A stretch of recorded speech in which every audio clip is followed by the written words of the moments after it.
시작하겠습니다.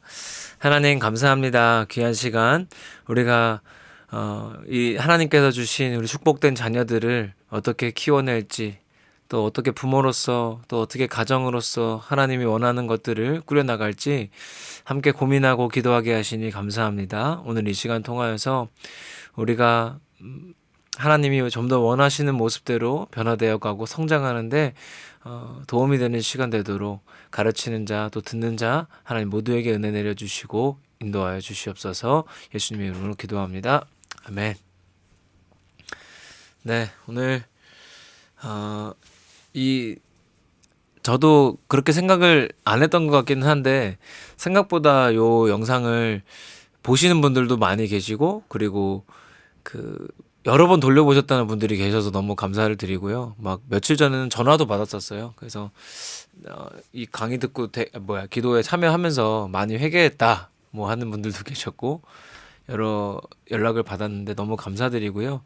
저는 정말로 지금 현재 참여하시는 분들의 숫자도 중요하지만 유튜브 조회수를 보면서도 느끼고요. 항상 생각하는데, 사실 유튜브에서 50명이 봤다, 조회수가 50이다 하면 사실 작은 거잖아요. 100만 뷰도 나오는데. 근데 저는 그렇게 보지 않아요. 그 50명이면 한 사람이 한 가정이라고 생각하면 50가정이면 진짜 어마어마한 거거든요. 그래서 그게 설령 한 분이 여러 번 본 거일지라도 당장 여기에 몇 명이 있는지보다도 이제 그 영상들이 또 여기서 진행되는 것들을 통하여서 우리 자녀들이 또 한 걸음이라도 성장할 수 있다면 저는 그것으로 충분하다고 생각합니다. 오늘도 도움이 되기를 바라고요. 우리가 같이 기도하는 것만으로도 아마 하나님이 여러 가지 새로운 일들을 시작하실 거라고 생각합니다. 네, 오늘은 우리 특별히 아마 저희 교회에 많은 케이스라고 생각을 합니다. 특별히 문제가 없는 아이들, 오히려 문제가 있는 애들에 대해서는 얘기를 많이 하지만 그냥 아무 문제가 없는 아이들에 대해서는 또 별 얘기 안 하는 것 같아서 오늘은 그 얘기를 좀 나누려고 합니다. 예를 들면 그냥 엄마가 시킨 대로 공부를 잘하고, 잘하지 않더라도 성실하고, 그 다음에 학교 빠지지 않고 가라는 학원 잘 다니고, 크게 하자가 없는, 우리 표현대로 크게 문제가 없는, 그냥 친구들 엄마들이랑 얘기해도 큰 문제가 되지 않는 우리 자녀를 두신 분들에게 좀 도움이 되는 시간이면은 좋겠는데요. 여러분, 혹시 가장 예수 믿기 힘든 아이는, 만약에 우리 아이가 고3이라 했을 때 어떤 아이일 것 같으세요? 고3짜리가 공부를 잘하는 애, 아니면 오히려 고3이지만 좀 부족함이 있는 아이들 중에 어떤 아이가 더 전도하기 힘들까요? 그냥 둘 다 예수를 안 믿는 아이라고 했을 때 고3인데 19살짜리가 하나는 공부를 못해, 하나는 공부를 잘해. 자, 그냥 단순히 이렇게만 놓고 봤을 때 누가 더 전도하기 어려울까요? 저는 전 세계에서 가장 전도하기 힘든 사람이 고3인데 공부를 잘하는데 현재 예수를 안 믿는 사람이라 생각하거든요. 왜냐하면 맞아요. 지금 답을 주셨는데, 왜냐하면 지금 고3 아이들에게 세계의 전부는 대학을 잘 가는 거거든요. 그쵸? 그러면 내가 대학을 잘 갈 수 있는 형편에 있는 아이들은요, 아무것도 필요 없어요. 그걸로 충분하다 생각하니까. 그런 아이들에게 너한테도 하나님이 필요해, 너도 예수님 믿어야 돼라는 말이 사실 잘 들릴까요? 근데 많은 경우에 제 주변에도 많이 있어요. 자녀가 별 문제 없이 고3까지 잘 자라서요, 그냥 공부 잘하고 어느 정도 하고 웬만한 대학 갈 수 있는 성적이면 부모님들이 그 아이들 교회 안 나와도 크게 걱정 안 하는 분들이 많아요. 근데 저는 이렇게 생각해요. 딴 거 못해도 교회 잘 나온 아이는 앞으로 걱정 안 하셔도 돼요. 근데 딴 거 잘해도 예수가 잘 안 믿어진다? 걱정을 하셔야 됩니다.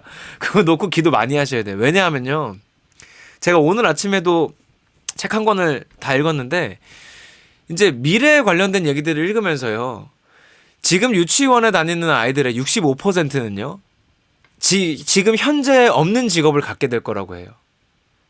현재 존재하지 않는 직업을 65%가 갖게 될 거래요. 그러니까 뭐냐면 우리는 정말 예측할 수 없는 미래를 살고 있고요. 지금 인간이 살아온, 그러니까 역사를 기록한 예수님의 탄생 이후부터 2000년 동안 이루어진 변화보다요, 앞으로 20년 동안 일어날 변화가 훨씬 더 많을 거래요. 이제는 식당에 있는 요리사가 필요 없는 시대가 곧 도래할 겁니다. 미슐랭 셰프의 요리를 그대로 재현하는 AI 로봇들이 앉아서 요리하는 날이 금방 올 거예요. 이거를 부정하고 싶어도 우리가 변화에 민감하지 않은 것뿐이지 이미 많은 영역에서 일어나고 있죠. 청년들이 제일 많이 했던 대표적인 알바가 뭡니까? 편의점, PC방이거든요. 여기 이미 키오스크랑 무인 판매점들이 생겨나고 있죠. 그죠? 이미 그 자리들이 뺏겨지고 있어요. 그러니까 이거는 아주 그냥 뭐 예고가 없었던 일이 아니라 이미 외국에 있는 유수한 대학들에서는요, 2013년대부터 얘기를 했어요. 옥스퍼드 대학에서 한 거에 따르면 2013년도에 조사한 거예요. 이미 47%의 직업이 20년 내에 사라질 거라 그랬어요. 그러면 이런 미래를 살아가는 우리가 예측할 수 없는 미래를 바라보면서 단순히 우리 아이가 현재 세계에 잘 적응하고 있다는 것에 만족하고 하나님 없이도 괜찮을 수 있을까? 라고 생각했을 때 저는 절대 아니라고 생각하거든요. 변하지 않는 진리를 붙잡고 있는 사람과 이 변화무쌍한 세상에서 현재에 만족하고 있는 사람 중에 하나님이 누구를 더 사용하기 좋을지 생각해보면 우리의 답은 분명히 나오는 거예요. 그런데 이런 착오가 어디에 있냐면 우리가 성경도 사실 잘못 읽고 있어서 그래요. 제가 굉장히 은혜 받은 건데 팀 켈러 목사님이 쓰신 복음과 삶이라는 책이 있어요. 근데 그 책에서 돌아온 탕자 이야기를 다루는데 제가 그 말씀을 듣고 정말 회개를 많이 하고 은혜를 많이 받았었는데요. 돌아온 탕자 얘기를 아마 이 강의를 듣는 분 중에 모르는 분은 없을 거라고 생각해요. 부잣집이 있고 부자 아빠가 있고 두 아들이 있는데 첫째 아들은 아빠 밑에서 성실하게 일 열심히 하고 아빠를 잘 따르는 아이였고 둘째는 아버지한테 분깃을 달라 그래서 그러니까 유산이에요. 유산을 달라 그래서 유산을 반뚝 띄워가지고 타국에 가서 그걸 탕진하고 돌아온 아들이죠. 근데 우리는 이 너무나 잘 알고 있는 돌아온 탕자 이야기를 들었을 때 이렇게 생각을 하는 거예요. 아, 둘째처럼 키우면 안 되겠다. 혹은 좀 더 깊이 들어가도 아, 내가 둘째구나. 그런데 내가 하나님께 돌아왔으니까 아버지는 날 기뻐하시는구나. 이게 틀린 해석도 아니고요. 이 메시지도 충분히 우리가 은혜가 되는 메시지예요. 그런데 놀라운 사실이 있어요. 그럼 첫째 아들은 잘했나요? 지금 대부분 우리 교회 안에 있는 아이들이 첫째 아들이에요. 착하고 말 잘 듣고 부모님이 원하는 대로 하면 문제 없다고 생각해요. 그런데 첫째 아들의 태도를 한번 보실래요? 제가 말씀을 면밀히 읽어보고 보니까요, 놀라운 게 있어요. 뭐냐면 둘째가 돌아와서 아빠가 파티를 열어줘요. 근데 파티를 열어주니까 첫째가 뭐라고 하는지 아세요? 아빠, 저는 아빠 밑에서 이렇게 성실하게 일했는데 저를 위해서는 병아리 한 마리, 염소 새끼 하나 잡아준 적 없지 않잖아요. 왜 안 잡아줬어요? 자, 보세요. 이 첫째 아들이 바라는 게 뭔가요? 아버지의 사랑, 아버지와 함께 있는 것, 아버지를 위해 일하는 것이 아니에요. 성실하고 착한데요. 바라는 거는 둘째 아들이랑 똑같아요. 아버지 유산이 목적이죠. 한 놈은요, 유산을 얻기 위해서 나쁜 놈이 된 거고요. 한 놈은 유산을 얻기 위해 착한 놈이 된 것뿐이에요. 둘 다 죄인이에요. 그렇죠? 그러니까 아버지와 함께 있지만 목적이 딴 데 있는 사람. 첫째 아들인 거예요. 저는 오늘날 살고 있는 대부분의 그리스도인들이 이 첫째 아들이라고 생각하거든요. 하나님 곁에 있지만 목적이 다른 데 있어. 하나님을 믿긴 하지만 목적이 다른 데 있는 사람들. 그런데 우리 자녀들을 혹시나 그렇게 키우고 있지는 않은지 우리가 분명하게 점검을 해야 돼요. 생각해보면 우리 아이가 학교에서 공부 잘하고 딱히 문제 없는데 교회 안 나가면 별로 위기감 안 느끼는 부모님들이 많아요. 그런데 교회는 잘 나가는데 딴 데서 문제 있으면 위기감이 너무나 느껴지는 거야. 조급하고 우리 아이가 어느 집 아이보다 뭐가 딸리는 것 같으면 다 채워줘야 되고 그런데 정작 우리 교회에서 우리 아이가 어떻게 신앙생활을 하고 있는지 저는 좀 아쉬운 게 있어요. 여기 있는 부모님들 그리고 영상 보시는 분들한테는 요청드리는 게요. 자녀 신앙 문제에 대해서 궁금하시고 어려운 게 있으시거나 아니면 현재 상태에 대해서 궁금하시면 얼마든지 연락을 하십시오. 아니면 제한테 하는 게 부담스러우시면 담당 선생님한테라도 연락을 하십시오. 근데 안타깝게도 담당 선생님이 누군지 모르시는 분들도 계실 수도 있다고 생각이 들어요. 우리 아이의 학교 다니는 선생님이 누군지 모르시는 분은 없겠지만 교회에서 신앙생활을 담당해주는 선생님이 누군지 아셔야 되고 그리고 소통하셔야 되고 저랑 하시든 소통을 분명하게 많이 해주셔야 됩니다. 그래서 우리 아이가 학교진도 학원진도 어디까지 나가는지는 궁금하지만 신앙생활은 어떻게 하고 있는지 안 궁금하다면 우리는 착한 자녀는 키워낼지 몰라요. 그러나 하나님 보시기에 착한 자녀를 키워내기는 어려울 것 같아요. 둘째 아들은 안 만들었을지 몰라도 아버지 곁에 있지만 목적이 다른 데 가 있는 첫째 아들을 키워내고 있는 건 아닌지 우리 분명하게 점검해 봐야 됩니다. 하나님이 원하시는 건 하나님 곁에 있지만 바라는 것은 다른 것인 첫째 아들이 아니라 하나님 곁에 있는 것으로 충분한 자녀들을 하나님은 원하시는 거잖아요. 그래서 우리의 그 마음이요 분명했으면 좋겠어요. 우리 자녀가 둘째 아들이 아니니까 다행이야. 집 나가고 가출하고 비행 저르지 않으니까 다행이야 해서 끝나는 것이 아니라 첫째 아들처럼 되어서 하나님 옆에 있지만 하나님께 다른 것을 바라는 아이로 자라지 않기를 바라셔야 돼요. 그래서 하나님이 인생의 목적인 아이로 키워내는 것이 우리가 해야 되는 일이고 하나님께서 우리 가정에 또 우리 자녀에게 분명히 바라시는 일일 거라 생각합니다. 그리고 저는 확신하는 게 있어요. 뭐냐면 변화무쌍한 이 시대 앞에 지금 유치원생들이 65%가 현재 있지 않은 직업을 가지게 될 이 시대를 사는 우리에게요. 하나님을 잘 믿는 것보다 더 좋은 것, 더 보장될 것은 저는 없다고 생각해요. 하나님이 사용하시는 아이는요. 하나님이 뭘 해도 쓰십니다. 그 아이가 사업을 하든 뭐 직장을 다니든 뭘 해도 쓰시는데 이게 정리가 안 된 상태에서 그냥 세상 스펙 잘 쌓였다고 안심하고 있다면 우리는 무엇 때문에 안심하고 있는지 다시 점검해 봐야 돼요. 그래서 자녀의 신앙생활을 체크하셔야 되는데 체크하는 방법을 제가 알려드릴 거예요. 우선 신앙적인 고민은요. 담당 선생님이든 저든 좋아요. 연락하시고 체크하시면 됩니다. 그런데 가정에서 하는 방법 알려드릴게요. 가정에서 체크하는 방법이 있어요. 여기서부터 중요해요. 가정이 하나의 목장이 되셔야 됩니다. 자, 그러니까 지금부터 야 오늘부터 우리는 목장이야 이렇게 선포하시라는 게 아니고요.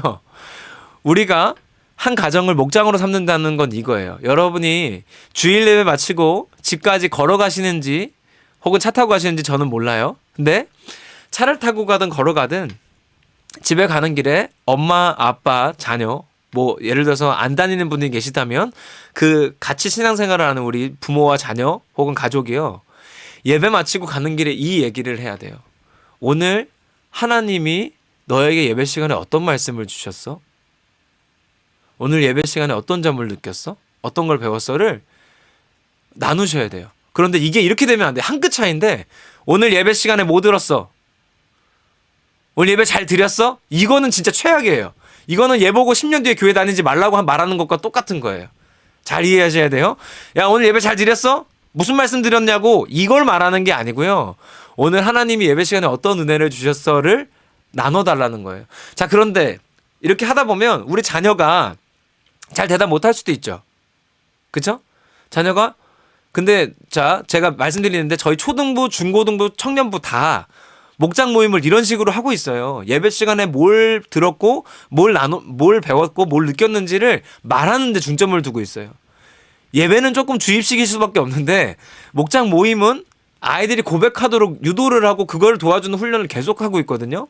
그러니까 교회에서 충분히 훈련하고 있기 때문에 집에서도 할 수 있어요. 그런데 그게 안 나올 경우에 부모님이 이렇게 하셔야 되는 거예요. 너 왜 제대로 안 들었어? 예배 잘 안 드린 거야? 이거는 여러분이 하나님 자리에 앉는 거예요. 자녀 예배를 평가하는 거니까. 이게 아니라 여러분이 먼저 고백하셔야 돼요. 뭐냐면 엄마는 오늘 예배 드렸는데 들었던 말씀 중에 이런 게 너무 기억에 남았어. 그래서 엄마는 이번 주에는 한번 이렇게 해보려고. 이게 나오셔야 되는 거예요. 아니면 엄마는 오늘 이런 찬양을 부르는데 찬양 부르는 중에 이 가사가 오늘은 이렇게 다르게 들리더라. 엄마는 그게 너무 은혜스러웠어. 이 얘기를 먼저 하시면요. 자녀가 처음엔 어려워도 나도 예배 시간에 이게 좋았던 것 같아요. 이게 시작이에요.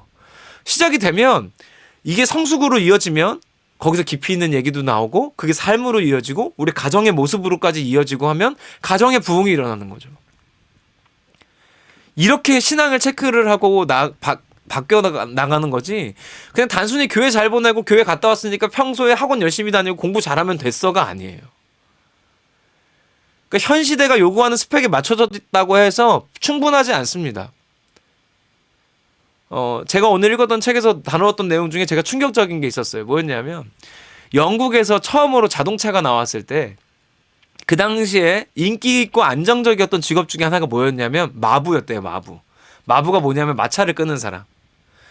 근데 마차를 끄는 사람들이 좋은 직업을 가지고 아버지도 마부였고 나도 마부야. 그리고 우리 자식도 마부로 키워야지 하고 마음 먹고 있는 아빠가 있었대요. 근데 그 아빠가 너도 커서 마부가 되라 하고 아기를 키우고 있는데 어느 날 그냥 액체만 넣어도 굴러가는 뭐 어떤 장비들이 길에 나오기 시작하더래요. 그래서 마부 아저씨가 자기 마차에 타는 사람한테 물어봤대요. 저런 자동차는 사람들이 많이 이용할까요? 그랬더니 뒷사람이 그러더래요. 에이, 저거 비싸서 부자들이나 타는 거지. 많이 못 탑니다. 그래서 이 아저씨는 안심을 했대요. 그래, 나는 마부로서 계속 잘 살고 우리 아들도 마부로 잘 살 수 있을 거야. 근데 놀랍게도 산업혁명이 일어나면서 공장에서 자동차를 찍어내기 시작하고 자동차가 대중화가 되기 시작하면서 마부는 사라지죠. 이게 뭐냐면 인간은 한치 앞도 모르는 거예요. 이미 역사들이 증명해왔고 우리는 더 큰 변화를 더 빠르게 겪고 있잖아요. 이미. 여러분과 제가 줌으로 이렇게 온라인으로 이런 강의를 한다는 걸 여러분 2019년에 상상이나 하셨습니까? 2000년대 초반에도 상상을 못했다고요. 그런데 지금 우리가 이렇게 아무렇지도 않게 모일 수 있는 것이 2년 안에 일어난 변화잖아요. 이 변화무쌍한 세상 가운데 우리는 돌아온 탕자만 아니면 돼가 아니라 첫째 아들도 아니어야 돼요. 하나님 곁에 있으면서 인생의 목적이 하나님인 아이들로 키워낼 수 있도록 가정의 목장이 되시라고 오늘 말씀드리고 있습니다. 그래서 여러분 주일 예배 마치실 때마다 집에서 자녀들과 함께 오늘 예배를 평가하는 게 아닙니다. 평가회가 아닙니다. 잘 드렸어 못 드렸어를 매기는 게 아니라 오늘 예배 시간에 어떤 걸 느꼈고 어떤 고백이 나왔고 내가 이번 주 삶 가운데는 어떻게 적용해 보면 좋겠다를 가정에서 하실 수 있어야 돼요. 저도 이게 부부끼리 적절한 행동인지 잘 모르겠습니다만 부부가 먼저 하셔야 돼요. 자녀랑 하기 어려우면 부부랑 하셔야 되고요. 지금 하진이 들어와 있잖아요. 저희 사랑이도 저희 가정에서는 이거를 어려워도 합니다. 그런데 진짜 신기한 거는요. 애들이 모를 거라 생각하시죠. 근데 사랑이가 지금 4살인데 사랑이만큼만 언어가 터져도요. 어느 정도 표현을 합니다. 오늘 예배했어. 오늘 예배 시간에 이거 했어. 이렇게 하다가 이게 연습이 돼서 나중에 터지는 거지요. 처음부터 어떻게 4살짜리가 엄마 오늘 예배 시간에 엄마가 이런 말씀 나누셨잖아요. 제가 그걸 듣고 이렇게 깨달았습니다. 이걸 어떻게 하냐고요. 못하죠. 그러니까 처음에는 못하고 단답형으로 대답하고 해도 그것들이 쌓이면 나중에 어마어마한 게 될 거예요. 제가 마무리하면서 이 말씀은 꼭 드릴게요. 제가 이 말씀 드렸다고 이걸 또 강압적으로 하시면 안 됩니다. 그게 지난주에 들은 말씀이에요. 복음을 강요하는 거예요. 복음은 경험되는 거지 강요해서 될 일이 아니에요. 그러니까 만약에 오늘은 예배를 드렸지만 엄마 제가 사실은 별로 느낀 점이 없었어요. 그러면 엄마가 먼저 간증하시고 그 다음에 끌어내주는 훈련까지 해주셔야 돼요. 이거는요. 남녀노소 문제가 아닙니다. 청년이냐 중학생이냐 고등학생이냐 초등학생이냐 유치원생이냐 문제가 아니에요. 이거는 온 가정이 하셔야 되는 일입니다. 저는 이거를 실천했는데 우리 자녀가 신앙 성장 안 했다. 제가 손해배상 해드리겠습니다. 이거를 만약에 한 5년 했는데 우리 아이가 예수를 잘 안 믿는다? 제가 책임지겠습니다. 그럴 리가 없습니다. 가정에서 신앙교육 하는데 신앙교육이 안 됐다? 그럴 리가 없습니다. 네, 그래서 우리 부모님들께 간절하게 부탁을 드립니다. 네, 지금 질문이 들어왔는데 교회에서 아이들이 본인의 의견을 잘 이야기하나요? 솔직한 이야기를 잘 안 해서. 예, 이혜련 지사님 둘째가 예지잖아요. 예지 말 되게 잘해요. 그리고 예지가 생각보다 예지랑 예은이 둘 다 똑같은데 저한테 맨날 그래요. 저는 오늘 예배 시간에 뭐 해요? 뭐 하면 돼요? 하고 먼저 얘기해요. 모르셨죠? 여러분 이렇다니까. 생각보다 우리 자녀의 신앙 상태가 좋은 경우도 있고요. 생각보다 안 좋은 경우도 있어요. 우리 자녀는 당연히 잘하겠지라고 방심하시는 분들이 꽤 많은데 아닌 경우도 많아요. 교회만 나오는 아이들도 있고요.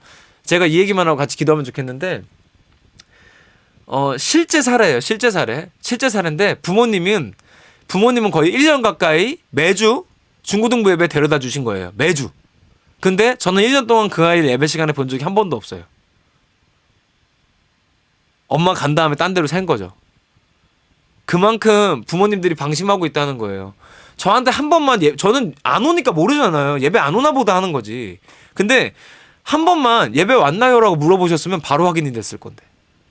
그래서 교회와 가정이요. 그리고 저는 사실 플러스 학교까지 한 자녀를 놓고 소통해야 돼요. 전 삼위일체 교육이라고 표현하는데 가정, 교회, 학교가 소통하면서 한 아이를 키워내면요. 이 아이가 세상을 바꾸는 겁니다. 하나님 나라가 이런 아이들 통해서 이 땅에 임하는 겁니다. 그래서 저는 그런 영광의 날을 보면서 네, 우리 주성이 기도 제목이 나올 것 같은데요. 저는 그런 앞날을 또 그런 세명성교회를 기대합니다. 저는 지금 중고등부, 청년부, 초등부 사역하면서 저희 교육부서 사역하면서 제가 꿈꾸는 건 뭐냐면요. 저는 제가 10년 뒤에 어디 있을지 모르고요. 어떤 모습일지 저는 지금 전혀 알 수 없습니다. 그런데 저는 이 교회의 10년 뒤를 바라보고 사역합니다. 지금. 저는 기대돼요. 정말 이렇게 신앙생활하고 가정에서 한 아이들이 10년이 지나서 어떤 모습일지, 어떤 모습으로 세상을 바꾸고 교회를 바꿔내고 있을지 전 정말로 기대가 되거든요. 그래서 저는 여러분이 그런 기대에 동참하실 수 있어서 너무 감사를 드리고요. 여러분 가정에서 그런 일들이 분명히 일어날 수 있음을 확신합니다. 네, 혹시 질문 있나 기도 제목 나누고요. 같이 기도하겠습니다. 주성이 기도 제목은 나오는 건가요? 아니면 명주성을 기도해 주세요라고 올리신 건가요?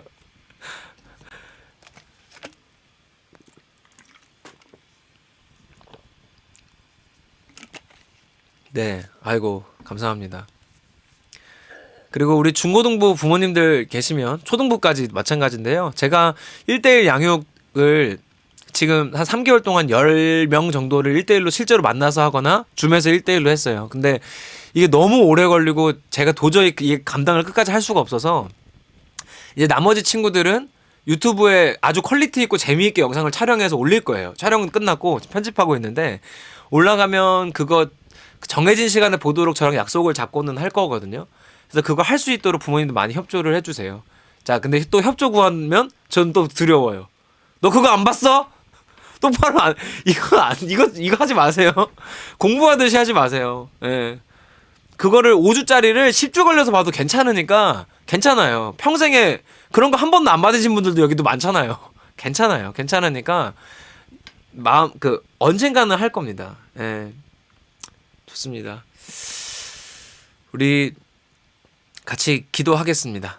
예, 제가 지금 현재 많이 배가 고픈 상태라 기도할 수 있는 힘이 나올지 모르겠는데 아침을 제가 너무 일찍 먹어가지고 아주 배가 고픈 상태인데 힘내서 기도해 보겠습니다.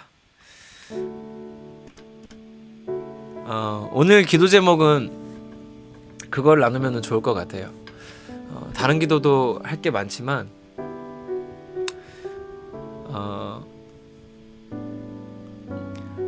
우리 아이들이 혹시 그냥 돌아온 탕자가 아니어서 그것으로 만족하진 않았었는지, 돌아온 탕자 아니니까 그냥 큰 문제 없이 사회생활하고 학교 다니고 공부하고 학원 다니니까 그것에 너무 만족하진 않았는지 한번 우리 가정을 돌아보는 시간이 되었으면 좋겠습니다.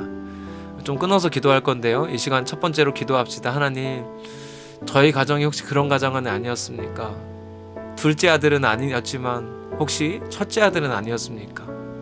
하나님 곁에 있지만 다른 것을 바랬던, 다른 목적이 있었던 첫째 아들은 아니었습니까? 하나님, 돌이켜봅니다. 인도하여 주시옵소서. 함께 기도합시다. 하나님, 우리의 지나간 시간들을 돌이켜봅니다.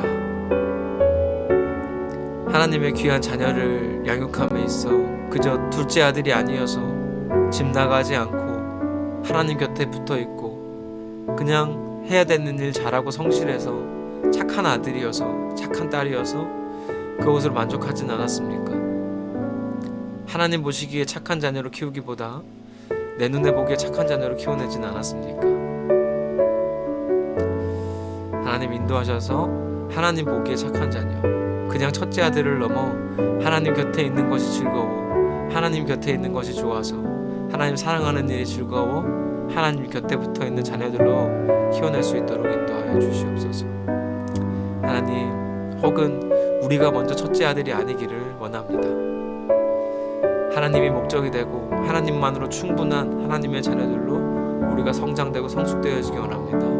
인도하여 주시옵소서. 하나님 함께해 주시옵소서. 네, 한 가지 더 기도하겠습니다.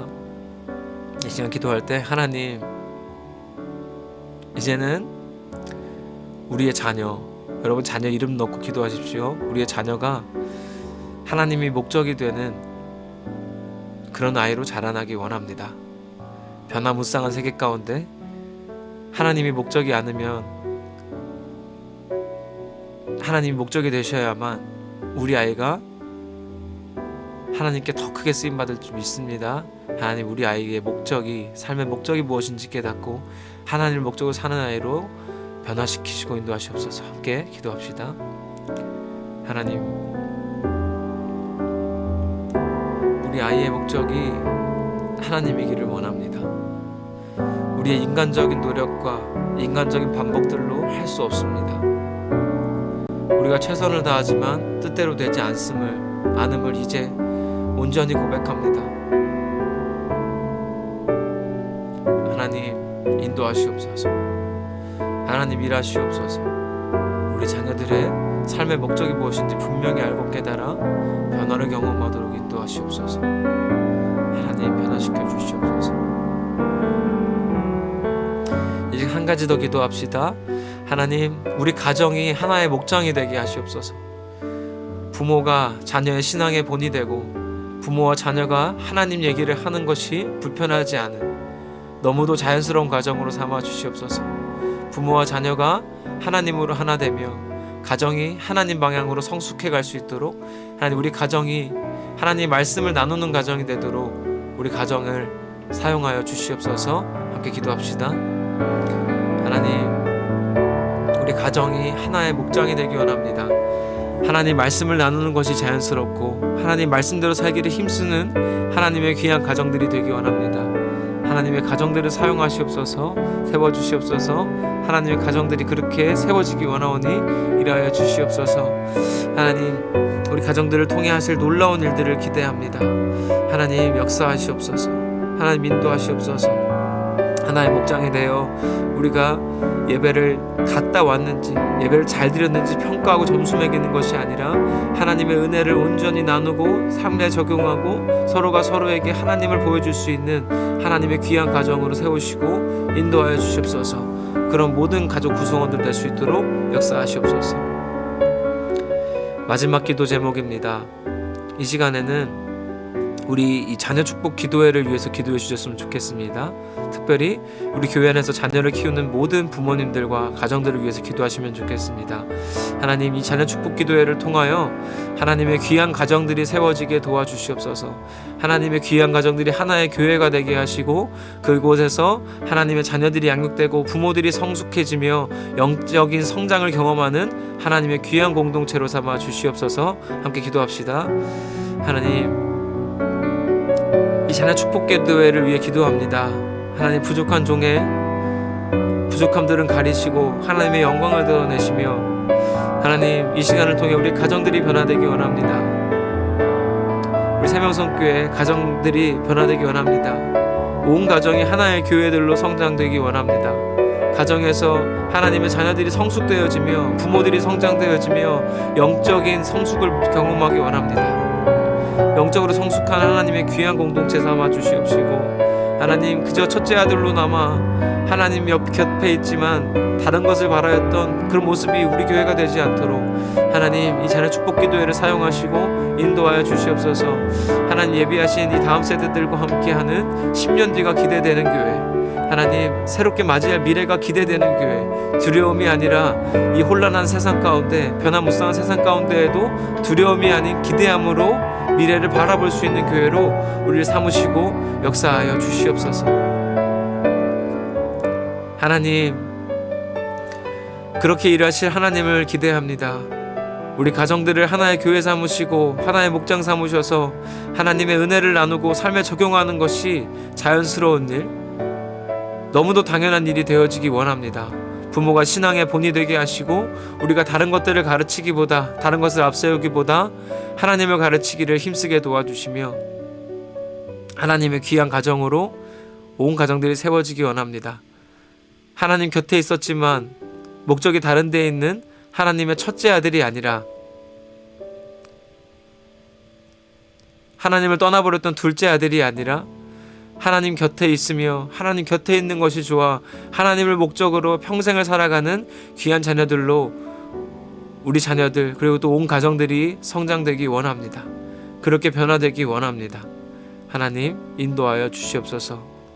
이 자녀 축복 기도회를 통해 일하신 하나님의 놀라운 일들을 기대하오니 역사하여 주시옵소서. 감사를 드립니다. 예수님의 이름으로 기도합니다. 아멘. 네, 감사합니다.